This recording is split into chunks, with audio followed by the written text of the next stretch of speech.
8 beautiful cities that are starting to go car-free.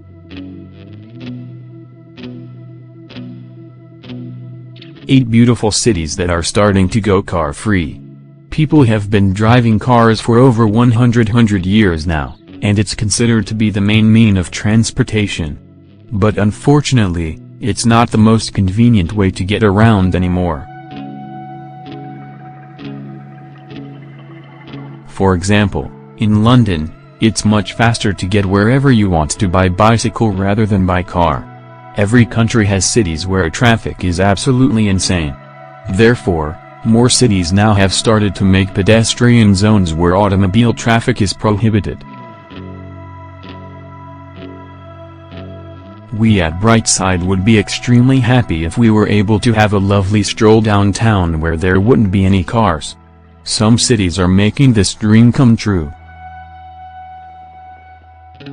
Copenhagen has the smallest amount of cars in Europe. Back in the 1960s, the city government started broadening pedestrian zones and narrowing highways downtown. Today, Copenhagen has over 200 miles, 320 kilometers, of bike lanes. It's also planning to develop new bike superhighways in order to reach surrounding suburbs.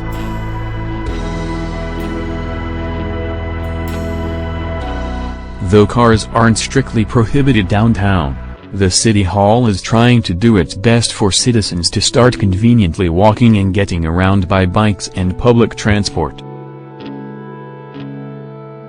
A green network project was also started in order to build a network of closed walking and cycling paths isolated from motor traffic. In the next 20 years, there will be plenty of parks, cycle lanes, and sidewalks in Hamburg. The network will cover over 40 of the city's space.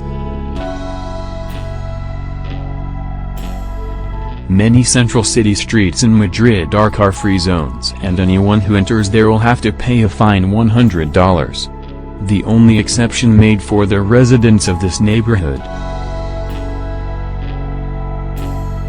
Moreover, people whose cars are the most polluting have to pay more for parking. The City Hall is also planning to make the downtown absolutely free of cars and redesign busy streets for walking in the next 5 years. 2 years ago, the level of smog increased dramatically in Paris, so the city government banned cars with even-numbered plates for one day to entry and odd-numbered plates for the other day. It worked, and the level of pollution decreased by 30%.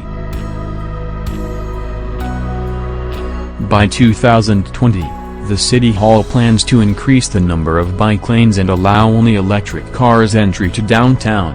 Today there are several pedestrian zones in Paris downtown, and residents from local neighborhoods aren't allowed to drive there on weekends. The population of Finland will increase in the next 10 years. But on the contrary, the number of cars will decrease. In a newly proposed project, car traffic will only be in the suburbs, and there will just be public transport downtown. Many mobile apps were developed for the city residents to help easily find the closest bike rental or a tram stop. Therefore, cars are becoming gradually less needed for Helsinki.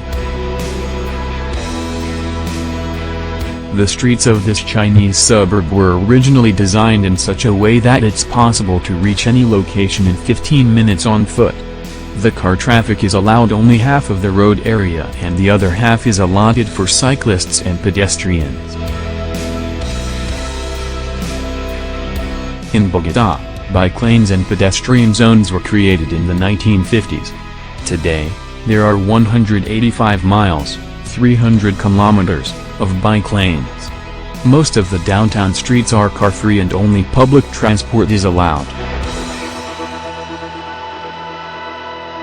The city government of Milan gives away free public transit vouchers to citizens who leave their cars at home on purpose. All cars are registered in a special system. When a car stays parked, the owner gets money for a ticket on the bus or train on the card. Based on materials from Fast Coexist.